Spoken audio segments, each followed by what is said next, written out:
Hi guys, so Jeff here. So I'm going to be quickly talking about bone with you guys. So here we are.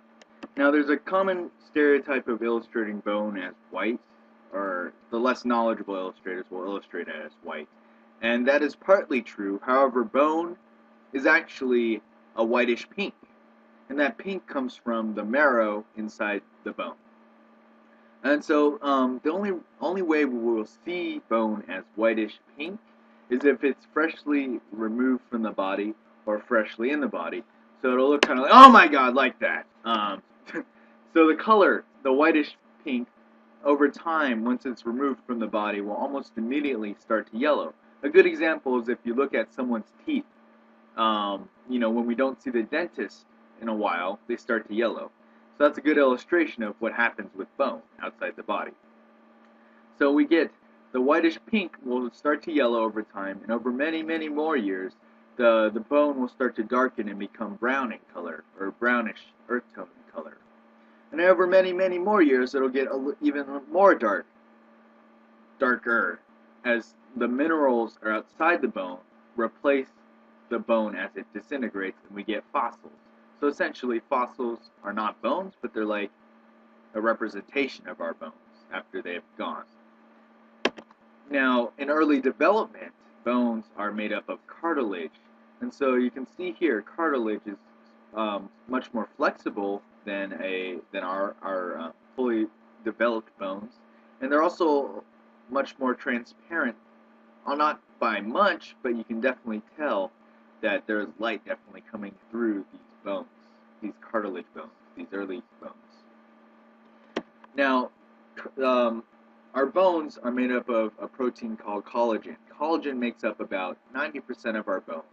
When you look at it, you see all these gaps, and it looks kind of like coral or sponge or something like that. Now, these gaps are important to keep in mind because when you look at bone up close, it's not smooth like the common misconception is. There is texture to the bone. You have to be careful when you have too much texture when you're illustrating bone, because then it'll start to look like one of those cheesy skeletons you buy for Halloween.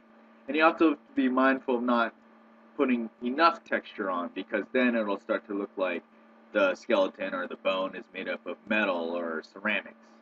A good thing I've noticed is that when light hits the skeleton over here, as it starts to gradate to the shadow, you get around in the middle area of the bone, between the light and the dark, you'll get to see some of this texture coming through.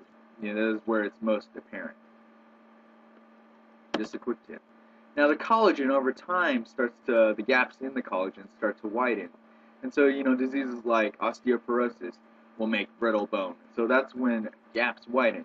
Well, why do you need to know this? Well, when you look at brittle bone, let's say if you make brittle bone. Brittle bone, you kind of get a sense of, you're looking at wood right now, not bone. So, when the gaps start to widen, bones get older and much more brittle. They become more granular and petrified. They look like wood. So they look a little bit different, much more textured than our regular normal bones in their prime. And so, I some quick questions answered there. Someone asked me, what type of process should they take in regards to rendering bone? One artist I ran into, Paulo Rivera, who's an illustrator at Marvel, he's kind of like the James Gurney of Marvel over there, where he'll make a model. So in this case, he made a model for a Ghost Rider illustration he did for reference to help him out with that. Now, you can never beat the guys who know how to draw, who are actually looking at the real thing. And so one artist, who's also a neurosurgeon by trade, is Harvey Cushing, and he has a bunch of medical illustrations that he drew, when he was cutting open the head. You can see how he went about rendering the bone. You see the textures coming into play around, around between the shadow and the where the light is hitting.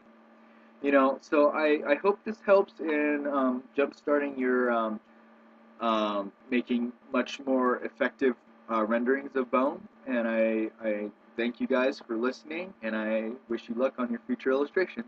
Thank you.